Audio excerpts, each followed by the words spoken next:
In a village called Iwoye, they say a word travels faster than a bicycle.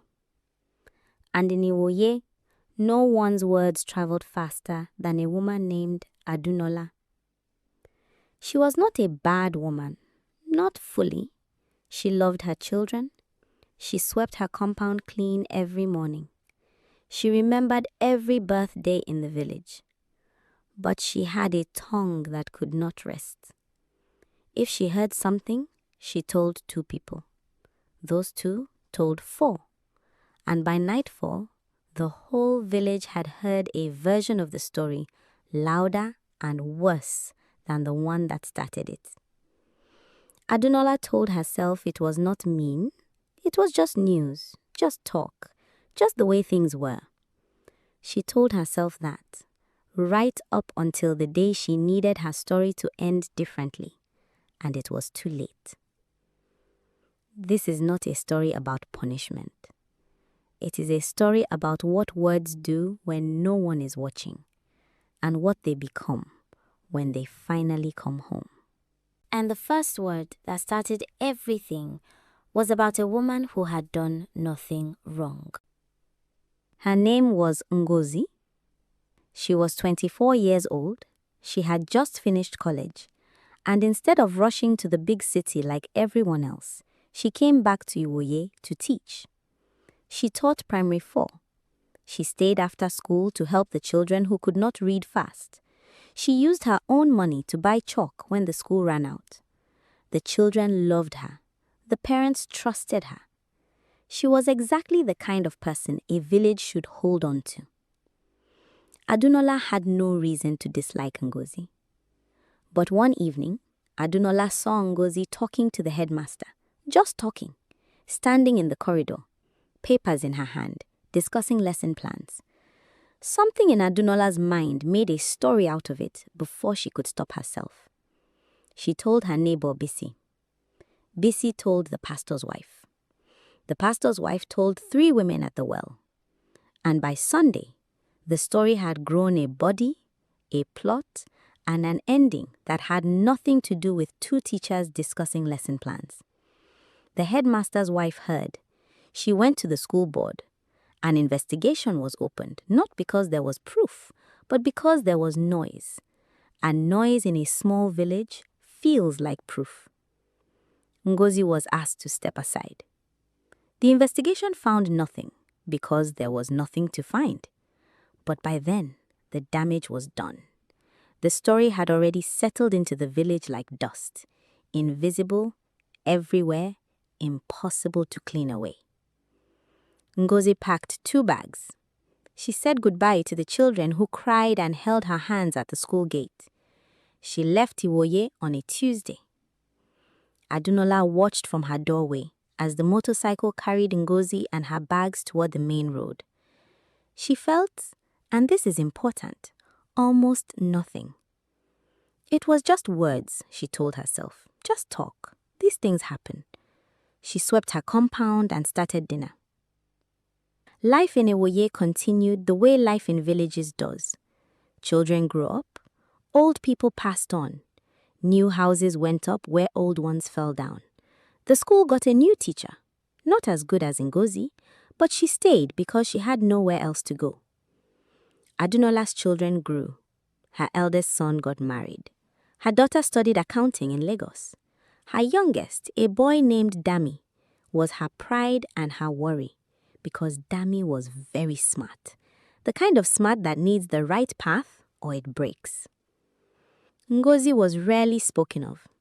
Villages have short memories, even when the real memories go deep. Now and then, someone would say they heard she had gone to Abuja or Enugu, or that she had become something else. Adunola never asked. It was just talk, she reminded herself. Everyone talks. She believed this, or she told herself she believed it, which is not the same thing. But there is something about the words we speak carelessly. They do not die. They do not disappear into the air the way we tell ourselves they do. They wait, patient and quiet, until the moment they become relevant again, in ways we never expected and never wanted. It was Dami. He had been complaining of headaches for weeks, the kind of headaches that make a bright young boy stare at a wall and forget what he was saying in the middle of a sentence. By the time they took him to the hospital in town, the scan showed something nobody wanted to see. A small mass in his head. It needed a specialist. Not just any specialist, a brain surgeon. The doctor in town spoke carefully. Doctor, there is a doctor in Abuja. She is the best person for this case in the whole region. Her name is Dr. Ngozi Eze. If you can get to her, I will send you. Adunola got very still. She asked the doctor to repeat the name. He repeated it. She asked if he had a photograph, a staff photo, anything. He pulled up the hospital's website on his computer and turned the screen toward her. And there she was. Older, calm, hair pulled back, white coat, awards on the wall behind her. Ngozi. The teacher from Iwoye who left with 2 bags on a Tuesday. Adunola said nothing for a long time. Then she said, book the appointment. Adunola had spent years telling herself it was just talk, just words, just the way things were. Now she sat in a car heading to Abuja, rehearsing apologies she did not know how to finish, going to beg mercy from the woman her words had chased out of Iwoye. The hospital in Abuja was nothing like anything Iwoye had prepared Adunola for. It was cool and white and very still, the way places are when the stakes inside them are too high for noise.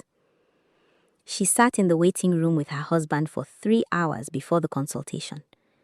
She thought about what she would say when she saw Ngozi. She practiced apologies in her head.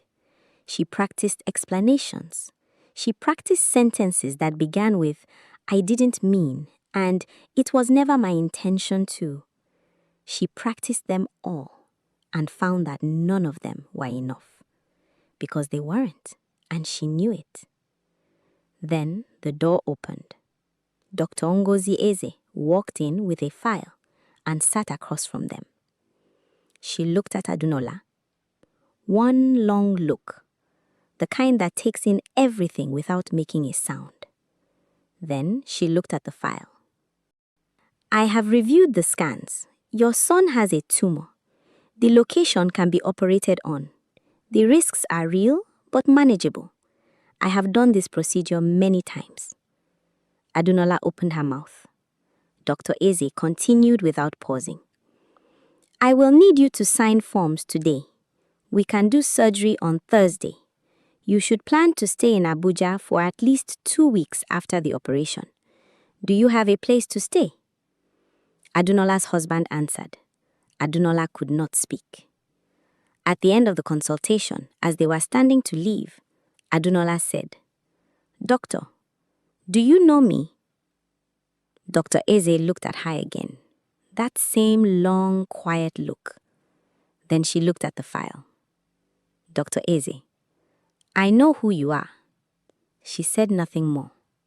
She picked up her file and walked to her next patient. Adunola stood in the doorway for a moment that felt much longer than it was. Then she followed her husband to the lift. The surgery took 4 hours and 11 minutes. Adunola sat in the same chair the whole time. She did not eat. She barely moved. She held her husband's hand and stared at the door through which her son had been wheeled. She thought about Ngozi leaving on that motorcycle with 2 bags. She thought about the corridor, the lesson plans, the papers in Ngozi's hand, and what a sentence can become when it leaves your mouth without all the facts. She thought about all the words she had ever spoken, about all the people she had ever spoken about. For the first time in her life, she tried to count them, tried to hold them all in her mind at once. They were too many, far too many. The door opened. A nurse came out. She was smiling. Nurse: The surgery went very well. Dr. Eze will come to speak with you shortly.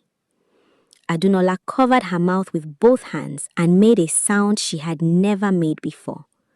Not a cry exactly, something older than crying. 10 minutes later, Dr. Eze came out.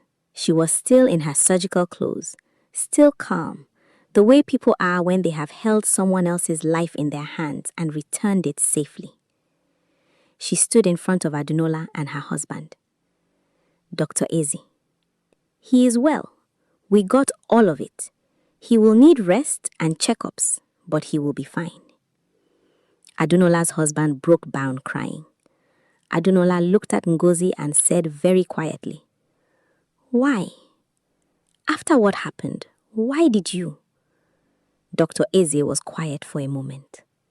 Then she said, "Because your son did nothing wrong, and because what I do has nothing to do with what was done to me. The day I let someone else's cruelty change who I am, that is the day they win. I am not interested in letting that happen." She nodded once and walked back through the door.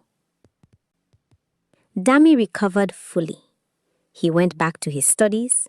When people ask about the scar on his head, he says a very good doctor saved his life. He does not know her name. His mother never told him. Adunola changed, not in the big, sudden way people change in stories. She changed the way most people change in real life. Slowly, quietly, not perfectly. She stopped spreading what she had. Not all at once, but she stopped. When she caught herself forming a story out of something she had seen, she thought of a corridor, a young woman, papers in her hand, and what a sentence can become when it leaves your mouth without all the facts. She never went back to Abuja. She never wrote to Ngozi. There are some debts you cannot repay. There are some apologies that, if spoken, only make the speaker feel better and have nothing to do with the person who was hurt. Adunola understood this. It was perhaps the wisest thing she ever understood. Dr. Ngozi did not save Dami to teach Adunola a lesson. She saved him because that is what she does. That is who she became, even after everything. The lesson was not for her. It was for everyone who has a tongue that sometimes moves before the mind catches up. We all have things we have said that we cannot take back, words that went further than we meant them to, stories that grew bigger than we intended. The question is not whether you have ever been Adunola. The question is, what are you going to do with what you just heard? If this story touched your heart, hit the like button and subscribe so you never miss a new story. The day I let someone else's cruelty change who I am, that is the day they win. Be like Dr. Ngozi. Stay kind, stay strong, stay who you are.